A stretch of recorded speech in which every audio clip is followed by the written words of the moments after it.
So മക്കളെ, അപ്പൊ നമുക്ക് 9ാമത്തെ ചോദ്യം നോക്കാം അല്ലെ. എന്നതാണ് ഈ 9ാമത്തെ ചോദ്യം പറഞ്ഞിരിക്കുന്നത്? Given below are 2 statements. താഴെ 2 സ്റ്റേറ്റ്മെന്റ്സ് തന്നിട്ടുണ്ട്. n സ്ക്വയർ എല്ലാം ഓക്കെ.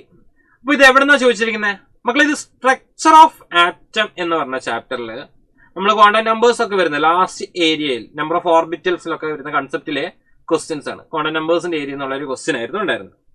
ഇവിടെ 2 സ്റ്റേറ്റ്മെന്റ് ആണ് തന്നിരിക്കുന്നത്. For a given shell the total number of allowed orbitals is given by n square. For given shell, the total number of allowed orbitals is given by n square. ശരിയാണോ? Yes, ശരിയാണ്.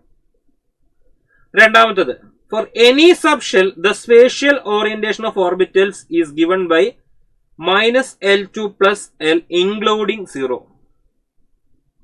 നമ്മുടെ MS values ആണ് ചോദിച്ചിരിക്കുന്നത്. Any cellന്റെ spatial orientation, അതായത് magnetic quantum നമ്പറിനെ കുറിച്ചാണ് ഇവിടെ question ചോദിച്ചിരിക്കുന്നത്.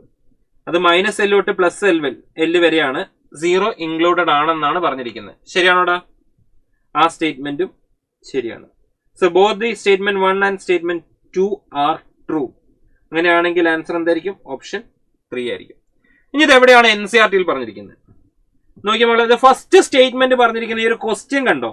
What is the total number of orbitals associated with the principal quantum number n is equal to 3?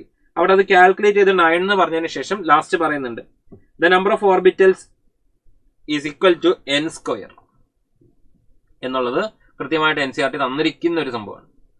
Now next one is the spatial orientation of orbitals with respect to standard set of coordinate axes for any subshell is defined by L. 2L plus value ആണ്. The values are ML will be possible.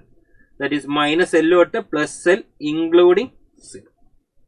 -L മുതൽ +L വരെയാണ് including 0 എന്നാണ് നമുക്കിവിടെ പറഞ്ഞിരിക്കുന്നത്. Clear ആണോ?